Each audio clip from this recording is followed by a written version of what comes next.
Dead Art Studios, and we're back with another WikiArt deep dive. And we're going to discuss two artists today. The first is Janet Sobel, and the second is Pollock.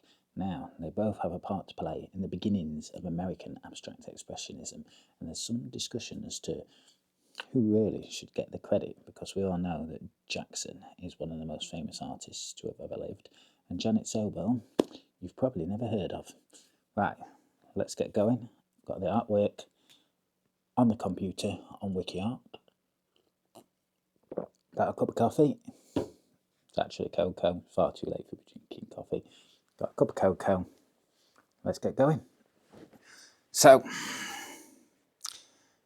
straight away, we can see we've got a nice picture here of Janet Sobel, whose proper name, or original name, shall we say, is Jenny Olachowski. And she was born in 1893 in the Ukraine, or Ukraine, whichever is the appropriate thing to say. And she died in 1968 in the United States. And she was active between 1937 to 1968. She started around the time I've started taking art seriously, in her 40s, I believe. And her art movements are Abstract Expressionism, outside art, and her painting school is the New York School. Sounds pretty cool, doesn't it? Let's read a little bit about her. So, this is just from her Wikipedia page. It's been sort of transposed into WikiArt. So, Janet Sobel was born in 1893 to 1968, and she came from the Ukraine. Her career started midlife at age 45, and it was brief because, you know, people tended to die quite young back then in difficult circumstances. But she is credited, I think now, and widely accepted as being the first artist to use the drip painting technique, which directly influenced Jackson's very famous paintings. So she was born as Jenny Olachowski in 1893 in the Ukraine. Her father was killed in a Russian pogrom. Now, I have to admit to not knowing what a pogrom is. I'm going to look it up one of these days, probably quite soon. Send me down some kind of rabbit hole, I'm sure. And so, along with her mother, Fanny, and siblings, they moved to Ellis Island in New York in 1908. And at 17, she married Max Sobel and was a mother of 5. And she began painting in 1937.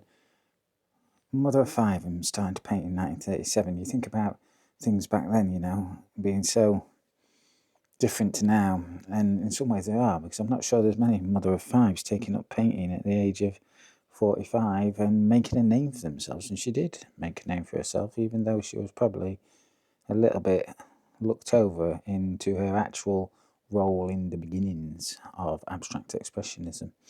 So, upon recognising Sobel's talent, her son helped her artistic development and shared her work with some surrealists, Max Ernst and others. So she was known by some of the heavyweights at the time.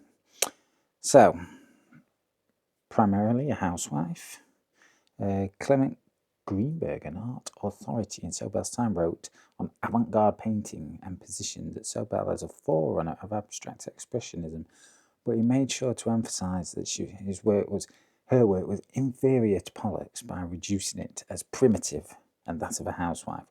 Now, that's something we can have a look at. I find it quite interesting that there was avant-garde art critics even finding and placing artists who, you know, are housewives and maybe don't have like big art shows or parts of galleries, which is the kind of thing you'd expect to see today. It's quite interesting that these people were being found and even placed into these discussions at all.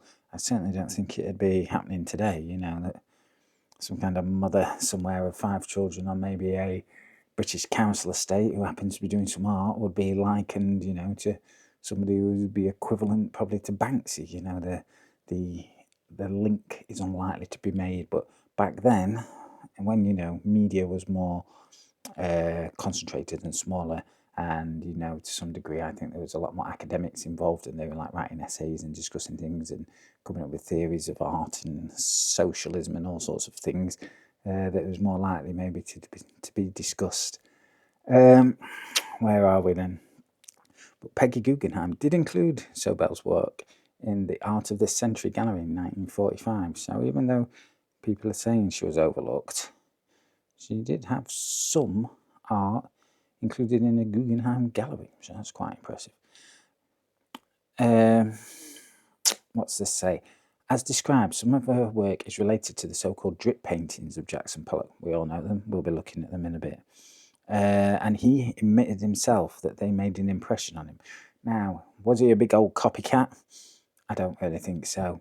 If you look at artists everywhere, they're all seeing ideas and then running with them. And I think what we will look at is, even though I'm not sure how many drip paintings she did, there's only 2 on this WikiArt page. And Jackson made a whole thing out of it. Now, did she deserve more credit or more fame? Probably. Was he a thief and, a disgrace to the art world? I don't think so. In some ways, though, he was credited as being one of the first all-American beginnings of American art painters, because they were trying to separate themselves from the Europeans and come up with their own style. And maybe she should be credited more in that regard, although perhaps the fact that she was a first generation immigrant from the Ukraine meant that it not only was her sort of status as a female housewife artist pushing her down a bit, but maybe also that as well to some degree, especially when art critics were looking for the American art, and to have essentially another European come in and be the beginning of that may have also limited her in that sense as well. So a lot of her work was called primitive, and I don't think that's necessarily an insult. I mean, a lot of Picasso's work was primitive as well, and I think he probably, knowing Picasso, probably invented the primitive art movement, or at least stole it from somewhere else and turned it into his own art movement along with some others. But yeah, it was described as primitive, and it does say that in some ways restricted her inferior status as a housewife, while other painters could have been dismissed as mentally inferior in some way. It says, in a way, Sobel also serves as a representative of this conflict. So it says inspirations and influences. Now, and then it sort of goes on about her chat with a little philosopher, which again is interesting for a housewife in New York in the sort of early 20th century. So that's interesting to look at. But I think she does have some influences, and I think they are, in many cases, Pablo himself. Now, she's not got loads of artworks on here, 29. I do not know how exhaustive this list is. Who knows what's been lost to history? Who knows who hasn't had the time to put the artworks on here because she's not so well known. So I won't make any sweeping statements saying Jackson did 100 paintings and she's only done 29 and only 2 of them are drip paintings or something like that, because I just don't know. So she could have been far more prolific than she is seen to be here on this webpage tonight. So we start off in 1941, pro and contra. I'm probably not going to do every single painting because I've got to do all Jackson's as well, and we want to keep this video at least under an hour, I would think. So some might say primitive. I would say probably in some degrees that's right, but I would also say if you look at some of Picasso's work, the way the eyes are drawn and even the faces, very similar to some of his work, and the noses, and Picasso's influence was all over the place worldwide throughout his life and career, and not just his influence but what he took from other people. So not only has Jackson Pollock been taking influence from females who maybe deserved more recognition and didn't get it, Picasso is definitely doing the same with some of his love affairs and acquaintances and people who just met around and about. My source for that would be probably Francois Gillot's book, Life with Picasso. She had 2 children with him. Right, I do like the composition on this, and these nice blossoms up here, and these folks that were collecting or looking at flowers or out and about doing some work. Definitely a pretty picture. Right, let's move back and see what else we've got. So that was quite based in reality in terms of there being obvious landscape that they're in. This one's far more abstracted, and I would say something a little more like some of Gustav Klimt's work. We've still got the Picasso-like eyes, and you could say, well, she just wasn't very good at drawing, and I don't think that's the case. I think she knows her art. Look at this nose and this eye here, it's very Picasso. She knows her art, and she's emulating something that she's seen, and that a lot of people were running with as a style at the time. And then we've got this flat, two-dimensional triplicate of people. That's a bit too scientific. 3 people sort of embroiled together here, and that's very much like if you think of Gustav's works with like the kiss and stuff, the way this is sort of shown. And it is quite crude. We've got these nice sort of what look like dancing plants or figures or something going around here. Very nice smile on this folk person down here. And yeah, nice art. Nice to know that people were out there doing this back in the early to mid 20th century. So the first 3 are all figurative. More of the same, I would say, here. This jewel head's interesting. Here, I don't really know what's going on. Are these people leaping out of some kind of dreamscape? There's no sort of bodies, the arms here. So there's some surrealism as well popping in. These red hands and arms are certainly quite interesting, and if that relates to the red on the heads as well. And we do look like we have some vegetation around there, so it is based in some kind of reality that we understand. These hats are interesting as well. So first 3 paintings, figurative, in some ways similar, but as we progress through them, getting more avant-garde, I would say. Down here, this looks like an interesting change of technique, almost like pointillism type. It looks like something that I'd create on Photoshop or something around here when I use a plastic wrap on it. Certainly a very interesting way of laying the paint down. More of the same figures, super Picasso-y there again. Dress, 2 arms. This character here at the front, someone at the back. I haven't really had time to digest her work, so I don't really know what to say about it, so I'll just leave that one there for now, and as time goes by, I might have more that I think about it. More of the same here in terms of subject matter. We've got some crying blood or something down here. This almost looks, I don't know, something like you're drawing MS Paint. It's the technique and the way she's laying paint down, she's getting very experimental with that, and it is having some interesting effects.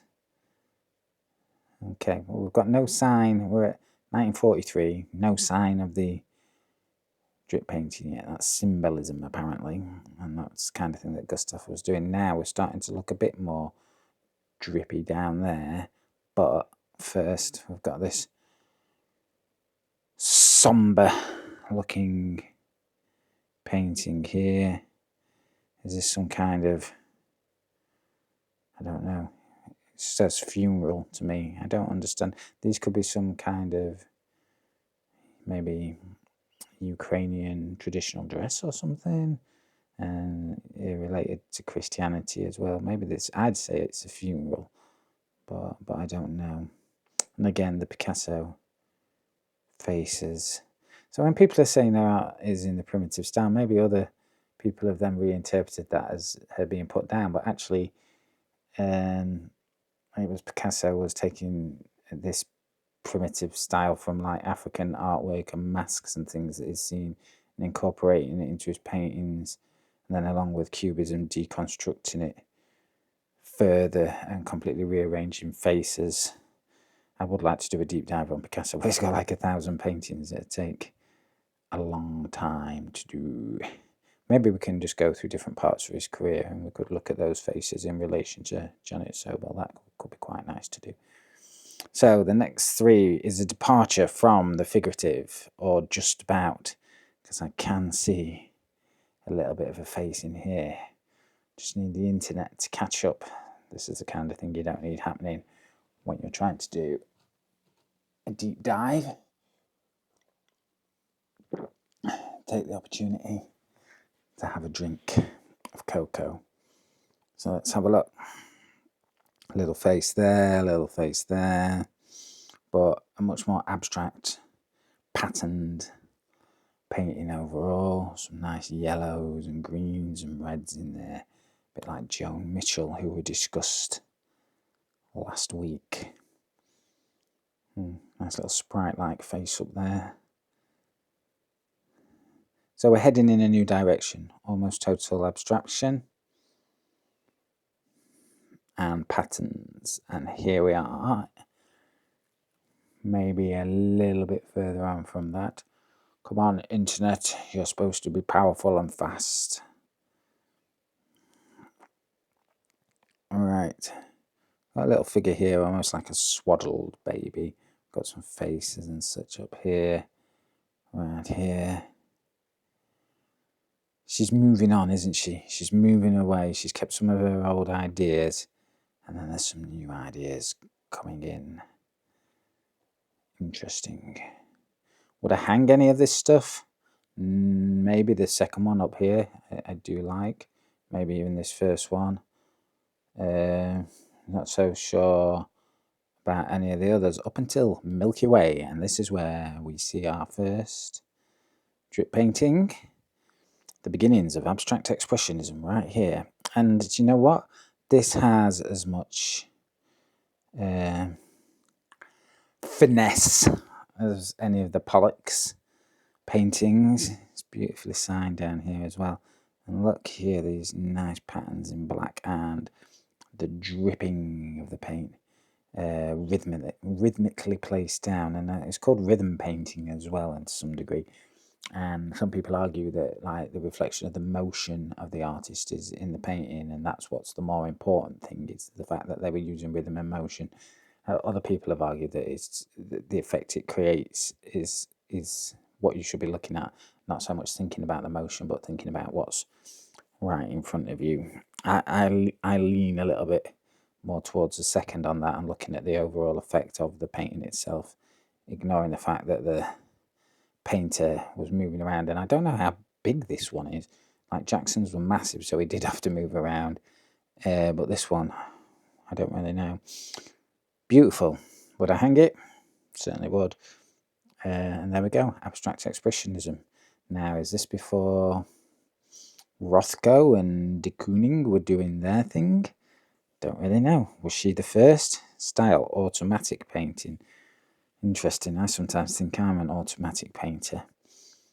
I would need to look. Well, maybe we'll do that and see, try and figure out who the first abstract expressionist actually was in terms of doing a fully abstract expressionist painter.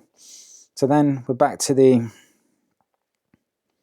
faces again. And I'm not going to zoom in on this because this is not really, let's have a look at this one. This is not really what this video is about, is the comparison and the relation to the drip painting to Jackson's work. And it would be nice if the internet was being nice and quick, and it isn't. Right. Beautiful mixture of colours with the reds, and then the face back up there. So she's done a drip painting, and then she's incorporated drip work in with the figurative, and that would, I suppose, once you discovered something, would be a natural thing to then try and blend it back and go back a bit. She's gone totally back on this one, back to fully figurative, and then blending them in a little more. Is there any drip work on this? No, this I do like though. It's cool. This seems pretty modern as well. Like even now, this would fit in this color, and like the line work and stuff. It's almost animations in recent years that have looked like this. It's that volcano down there, and then leaf work, some patterns, and then these leaning people. She's pretty psychedelic for a housewife of 5. What's this figure? Something around here. Was she on the fly agoric at the weekends? We do not know. We'll miss out the sketch there.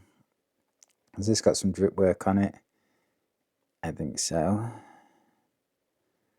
And of course, Jackson went and saw these at some kind of exhibition. These are like prisoners coming out of the drip work. It's interesting. He went and saw this and he was inspired by it.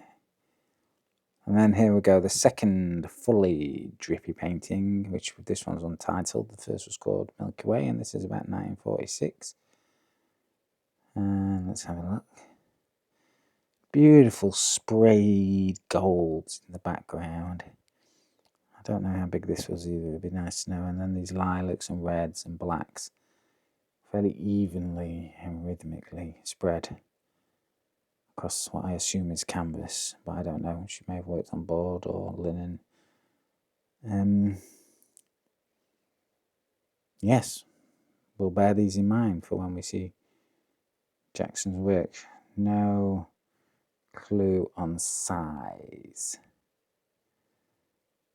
Right, and then we've got 5 more. So we've got 1, 2, 3 more figurative.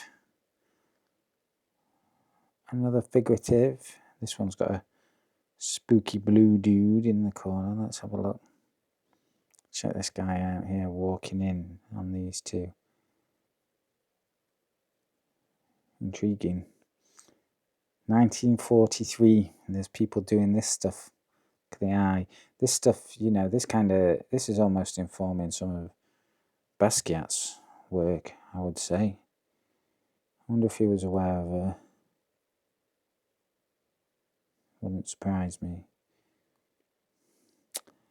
And here is the last work on ArtWiki, Janet Sobel. Botanical in style. And no more drip work. So we don't know how many drip paintings, or at least I don't know. I'm sure some art academic knows, but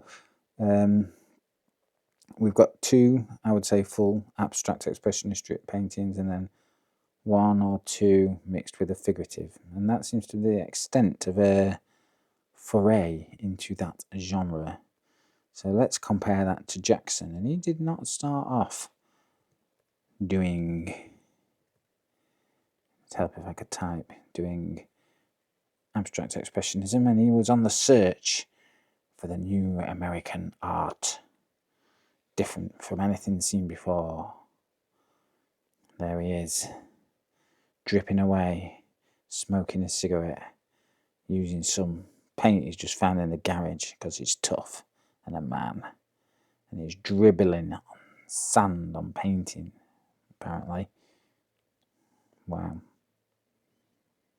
I'd love to have a big room like that where I could, I quit smoking, but you know, wear some overalls and some turned up trousers and find some random enamel paint or something and just cause havoc on the floor, and then people applaud you for it. Seems like a time gone by, and that's why we're called Dead Art, because the times we're in now do not host this type of pursuit anymore. Deemed the greatest painter alive during his lifetime. Amazing. Jackson Pollock was an American painter who was a major artist, abstract expressionist in the 20th century. He was expelled from 2 high schools, and the second one being the Los Angeles Manual Art School, where he was encouraged to pursue his interest in art. So he was a rebel without a cause as well. So we're straying into the certain different kind of American dream. There's the original American dream, but then there's the American dream of the rebel, the feral artist, the man who's just gone crazy. Natural Born Killers, Bonnie and Clyde. Who are the 2 ladies who fly off the cliff? My memory evades me. As he was gaining professional and social success, Pollock fought the addiction of alcoholism and recurring bouts of depression. It's a serious business, alcohol. and two of his brothers suggested Jungian psychotherapy, how very early 20th century, with Dr. Joseph Henderson, who encouraged Pollock in his artistic endeavours as part of his therapy. Now that is a good idea, I would say. Although psychotherapy did not cure his drinking, it did expose him to Jungian concepts, which he expressed in his paintings at the time.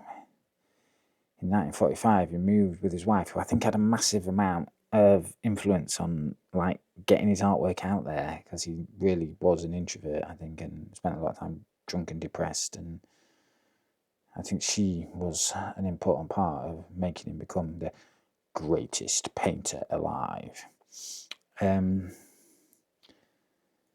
He moved in with his wife to Springs, New York, where he would remain for the rest of his life, which wasn't a particularly long one. Let's actually check how long. 1934 to 1953. No, he died in a car crash, hitting a tree, I think, with his friends. I do know that. Developed a new and completely novel technique, it says here. Well, we know that not to be the case, because Janet Sobel. Was it Janet? Have I already forgotten her name? I mean, I'm just an old man who can't remember things. No, it was Janet. We're all right. But kudos for me for making sure. So even though two Wikipedia articles are here, they're both saying slightly different things, So there you go. He's using turkey base scissors, hardened brushes. Well, I use hardened brushes because I'm lazy. Sticks and household enamel paints. Pollock squirted, splashed, and dripped his paint all over the studio floor. Canvases rolled out there. In 1956, Time magazine gave him the name Jack the Dripper. It's a bit cheesy, isn't it? I bet he was annoyed by that. And not taking him seriously. Rothko would have got very upset by something like that, I'm sure. Recent studies have determined that some of Pollock's work displayed properties of mathematical fractals. Certainly that his works became more fractal-like for his career. Interesting. In his later paintings, Pollock reduced the titles of all his paintings to numbers in order to reduce the viewer's attempts to identify any representational element in his paintings. Nice bit of theory behind his methods and doings, and thinking about his art and what he wanted the viewer to see. Pressured by his growing fame, Pollock's alcoholism worsened. In 1956, while driving under the influence of alcohol, he was involved in a single car accident, killing himself and one of his passengers. Pollock's legacy was secured by his widow, Lee Krasner, who managed his estate. His legacy includes a number of references in social media, including songs, books, and poems. When I read the word social media now, I just think of like TikTok. Don't think that's what it means. And the feature film biopic, which I think I've seen, directed by and starring Ed Harris. Let's have a look. Let's get to all his works. 99. Have we got time to click through every one of those? I don't know. So let's bear in mind, early on, he's looking for the new American art. His first painting seems to be of a large-chested woman with a boy and a donkey and a cart.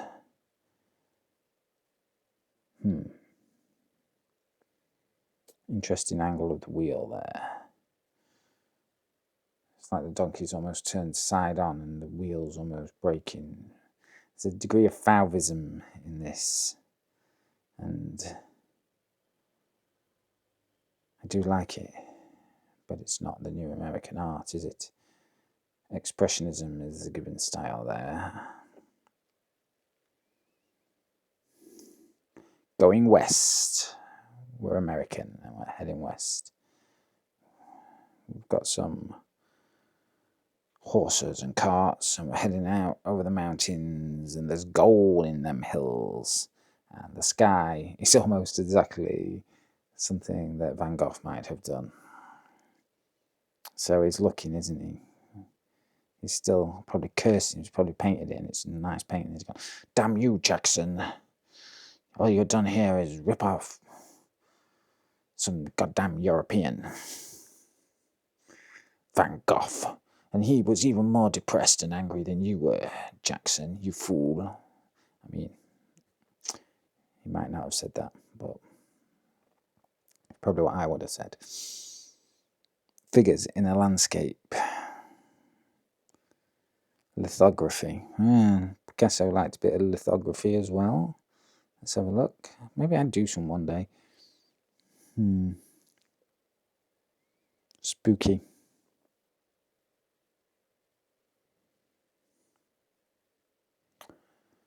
No sign of any abstract expressionism yet. Minors.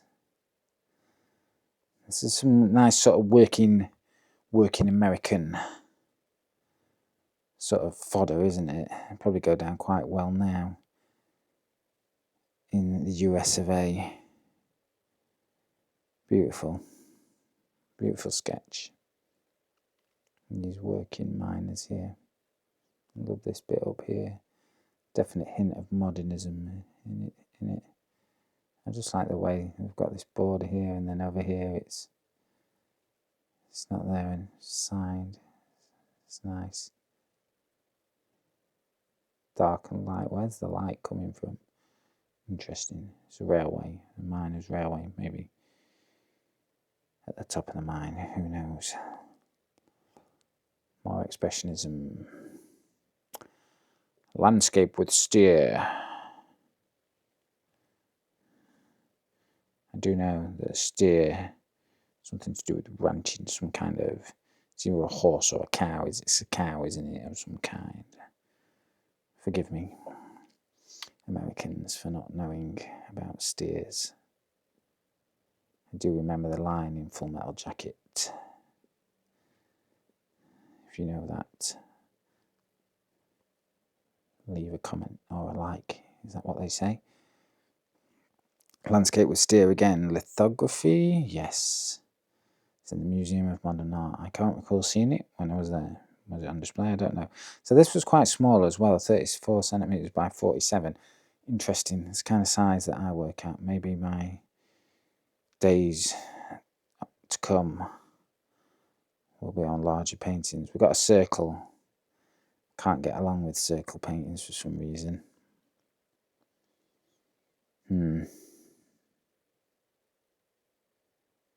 Those from snakes.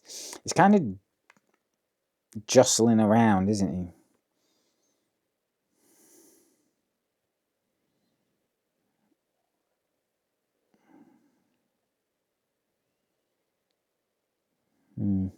Well, I would say that's very similar to Janet's paintings as well.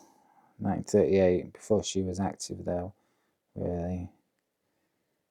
Now here we've tried some skies of Van Gogh, and now we're doing some Picasso, a bit of cubism, and some of his figurative work mixed in, and he's still searching for the new American art, and has still not found it. Some kind of dagger here.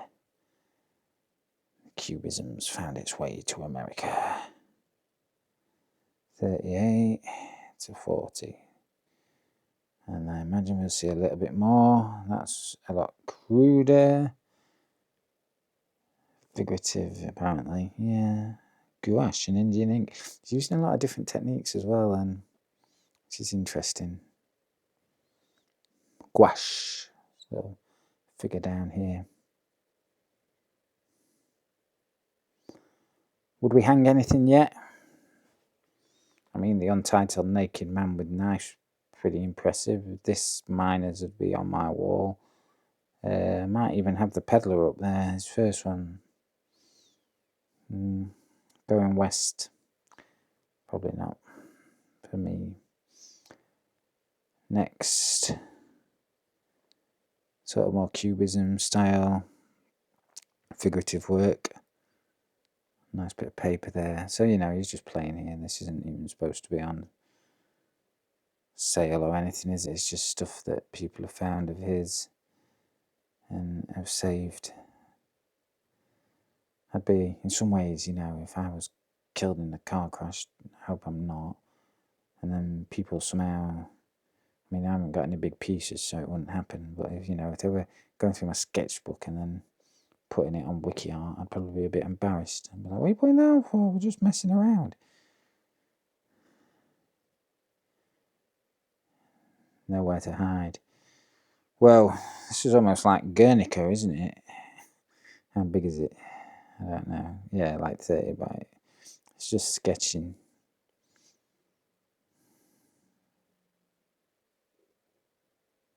Kandinsky, Picasso. Who's the guy who, I forget his name, who does all the paintings that look like that with all the little figures in the landscape, like a crazy Where's Wally, Where's Waldo. Animals and Figures were at 1942. It's got a Basquiat feel as well.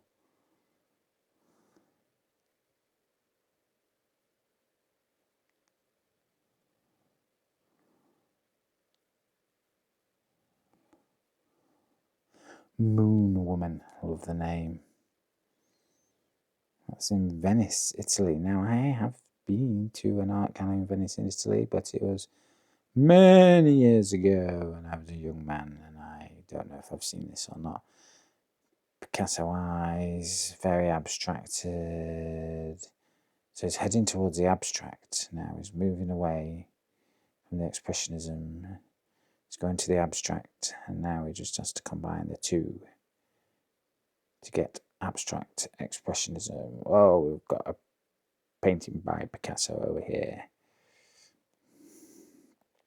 So I do believe he was frustrated about his own artwork, and that he wasn't finding what he was looking for. But we're going on the journey, aren't we?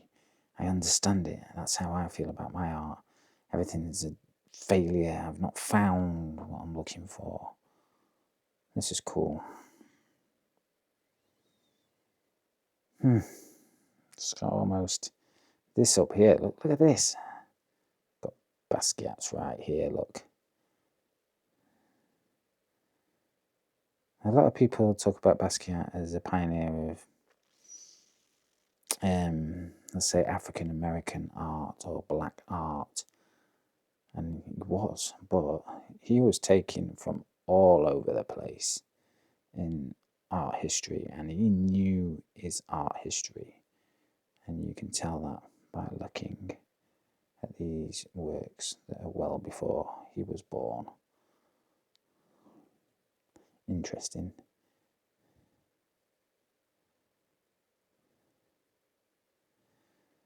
Coloured pencils, pen, ink, and watercolour paper. He's an experimentalist. He's trying everything. These are like some hieroglyphs almost. And yeah, it's like a fish and some figurative. Quite Picasso again. He was doing quite a lot of sort of stuff like that as well. Greek mythology and the such. Stenographic figure. More Picasso-esque. You see, I thought that Basquiat had basically copied Picasso, but now I'm starting to wonder if he studied the American artists more who had been inspired by Picasso's work. And did he look at both? We shall have to look at his work one day as well. Still no sign of his famous works. Blue Moby Dick. Kandinsky-like. So this is abstract expressionism. He's expressing himself in an abstract way. There's still some, it's not total abstraction, is it? Like his drip work, where there's literally nothing but the actual shapes of the paint themselves. Zoom in on this bit. Blue, yellow, red, a bit of Mondrian, some little mountains like that, and water like that, cool Japanese mountain and ocean painting that I forget the name of. That was really cool. All right, composition with pouring. Oh, so he's doing some pouring here. Oh, here we go. The first one. Very similar to Janet Sobel's first ones. Still a bit of the Picasso eyes down there. Very similar to hers. And so they're both This is a couple of years later than hers, I believe. But they're both at this point. It's the same kind of mural. Let's have a look. It's the same kind of thing, and this is similar to her work as well. And how big that is. That's also got some Guernica type feel to it. 605 centimeters. So that's big, is the answer.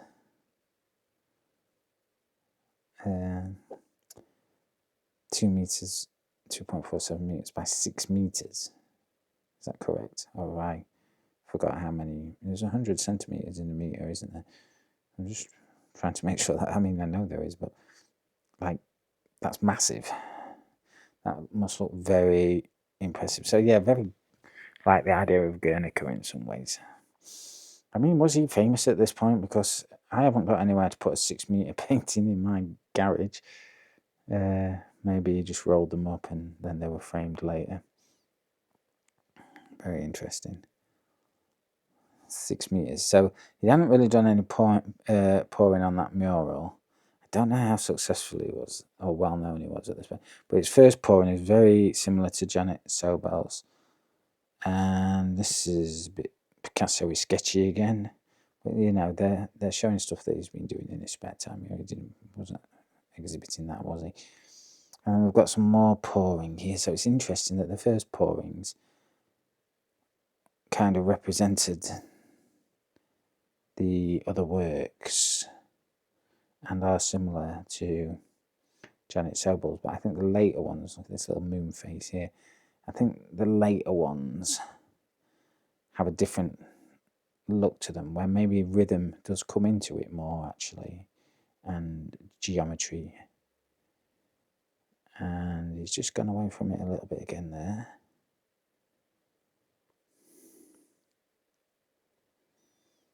And this one's Totem, Lesson 2.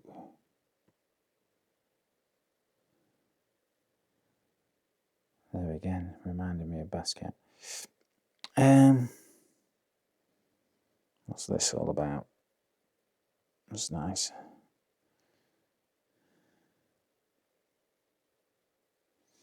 Just doodling around there. Beautiful. Patterns. So now he's messing with patterns. Very similar to Janet Sobel's. Not necessarily dripping on that. Let's have a look. Maybe he is dripping a bit. Interesting. I think it's fair to say at this point that he's directly copying it, but I then do think he's making a departure. Freeform. I think he's starting to find something here now. His new direction.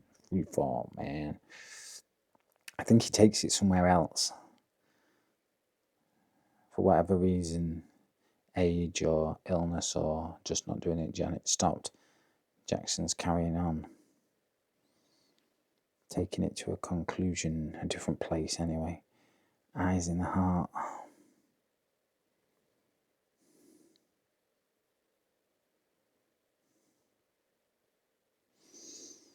Must remember. Is there any eyes in there? Yes, there is eyes. The Picasso eyes are back. I do actually think I may prefer my cocoa when it's nearly cold. Shimmering substance.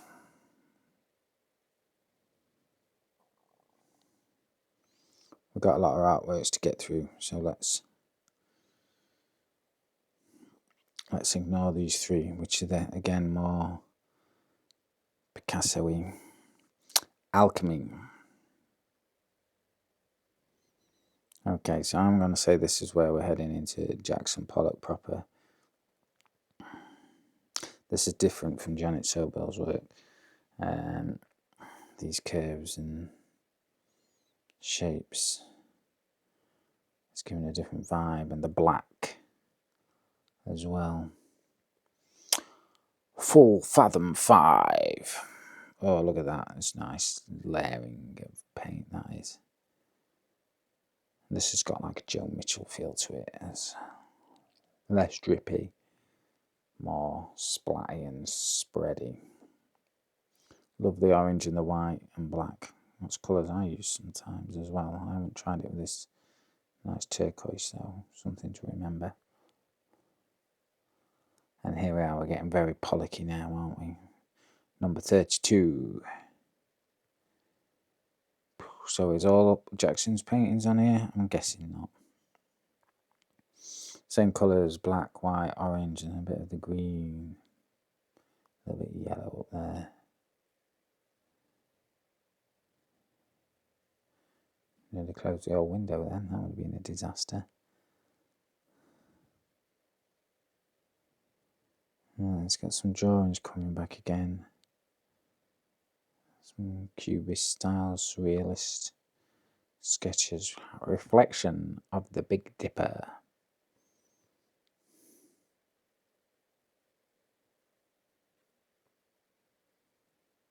I must admit, I'm starting to get tired.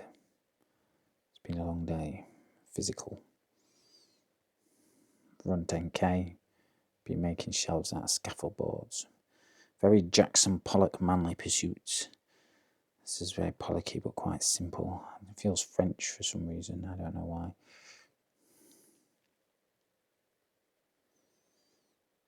Number 1. Why is that before number? Thinking now this is some proper stuff here, isn't it? Look at the detail.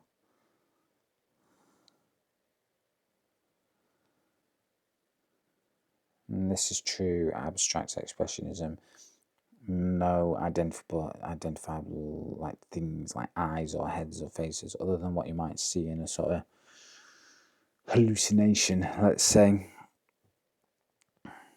With these light blues up here, the black sort of informing the space in general, and then the whites, not the whites but the off-white yellows around the edges.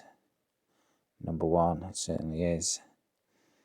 Number 19.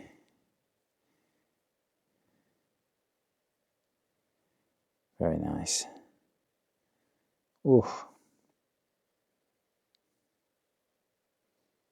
There's teals and the greys and blacks, and there's a little bit of red. I love a little bit of red when it's just a hint. I've said that before, haven't I, with Joe Mitchell's stuff. There's blacks and greys in here. Quite futuristic feeling in a way. Oh, that would look nice in my house, I think. On the hallway coming down the stairs. Number 5. Number 5 is alive.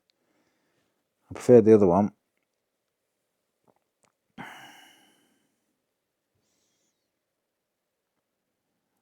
uses a lot of the colours I use.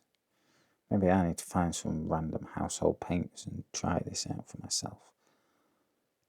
Number 3. I like number 3. It's a bit different.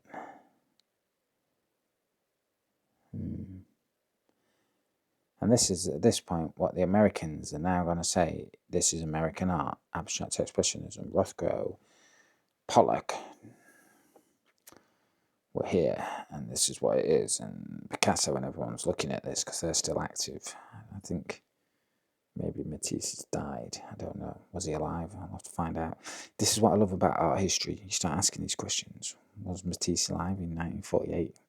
I'm not sure he was. Or if he was very old. And if he was, what did he think of these?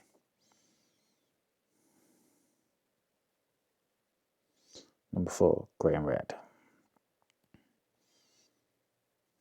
Let's have a look. Number 1. I thought we'd already had number 1. It's a different number 1. We have to be careful. I don't know how WikiArt is curated. There could be mistakes.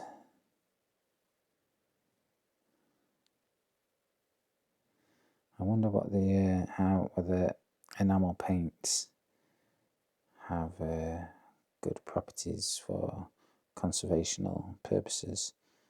or whether these colours have changed and faded over the years. This one's awesome. And you see, I think we can say at this point that he has gone past into a new territory. Janet may have informed his original experiments in this world, but now he is in his own world, his Jackson Pollock drip painting world.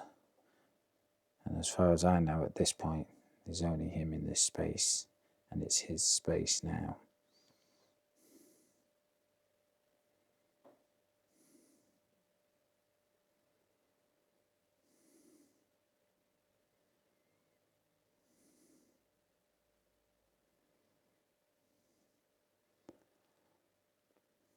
Quite mesmerising. Didn't Ed Sheeran recently do some basically drip paintings? I do remember looking at them. I have to say, Ed, I don't think you've managed to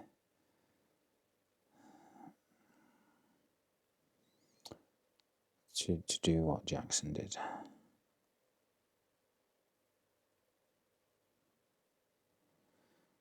Maybe you're a person that thinks this is nonsense. But again, as I said before with Joe Mitchell, there's an evolution and there's a persistence and there's an experimentation and there's a metamorphosis into a direction. He's following something. And for those reasons, I don't think you can dismiss it as nothing. And also, I think anyone who thinks that they could do this, I would challenge them to have a go and see if they are as successful. The colours he's using. Oh, this one's very nice. The colour work, the way it's chosen is very special.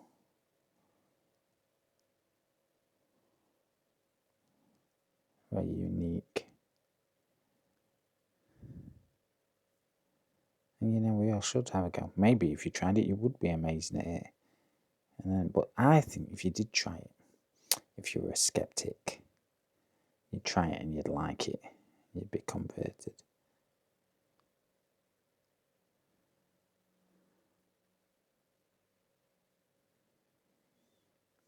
Different background there. We're heading towards the end. We're not going to look at autumn rhythm. So we're looking for rhythm now as well. And these fractals. I don't know if they've identified these fractals by chance, but I mean, a fractal is a repeating pattern on a different scale, isn't it? So I don't think it's such an amazing feat to say that that could be found, because you might do some small swirls and then some bigger swirls.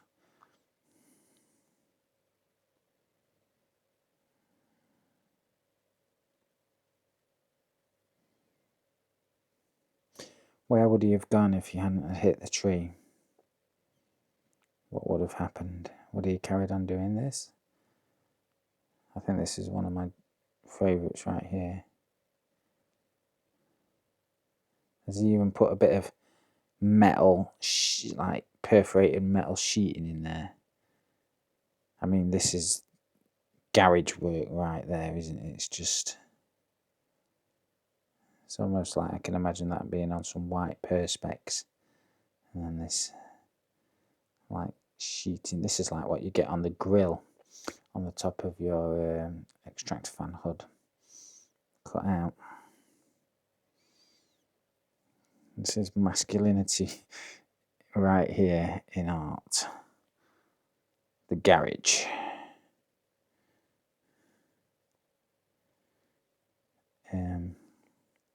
These are a bit different. Maybe heading back a little bit to where he was before. Maybe he's getting frustrated now and looking for something else. And it's not long, I don't think, before. It's very nicely done.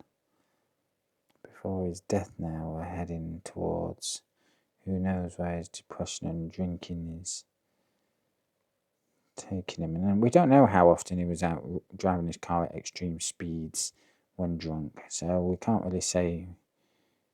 I don't know. I don't think we can necessarily say if he was out to try and end his own life sort of recklessly, or whether, it was a day-to-day occurrence and he had every intention of making it back home. This was beautiful. The layering of it, and then this faint figure. This beautiful, almost collage. Again, Mr. Picasso and Georges Braque were two of the pioneers of collage. Does that say it was collage as well? Yeah, collage, oil, fiberboard, paper and pebbles. Beautiful. Let's have a look right at the end. The deep. Let's finish on Eastern Totem in the deeps and ocean greyness. Yellow islands as well as a bit like got some Basquiat feel. Maybe we'll do a comparison there as well one day. These comparisons are quite interesting. Convergence number 10 as well. Very special looking. Wow. I have seen some of these. I may have seen this one. I can't remember. It upsets me aging action painting at this point. Oh, this is in Buffalo, so I definitely haven't seen it. It upsets me that as I age, my memory is not a patch on what it used to be. The deep, we're near the end, enamel on canvas. This is in Paris. Now this is a new direction, and maybe this is where he would have been going if he continued to live. And just at the most inopportune moment, the internet has failed me. Let's have a sip of cocoa. Doesn't want me to see it. Let's try again. The deep. I'm not sure this is an issue.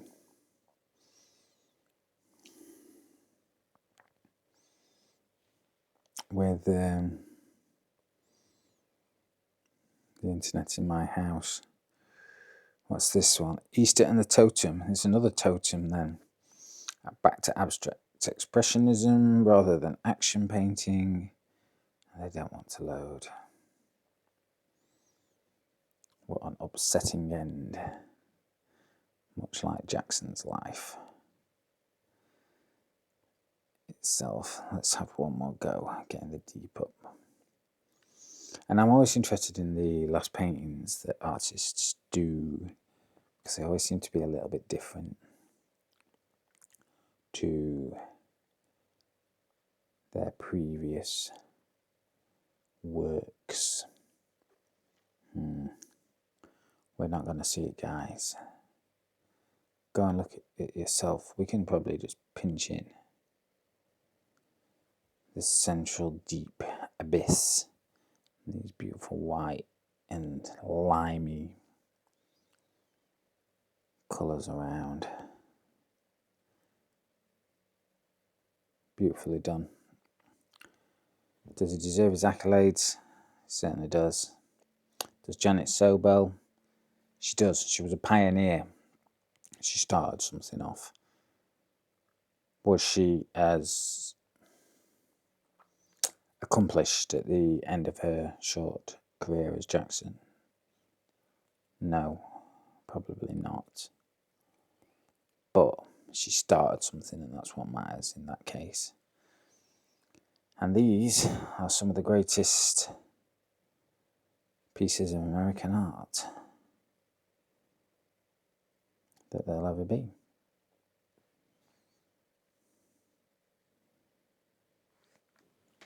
There we go. What did you think? Janet Sobel, Jackson Pollock, two amazing artists. Anyone who's out there doing art deserves credit for doing art. That's what really matters. just getting involved with it and encountering it yourself. That's the important thing. Dead Art Studios. See you next time.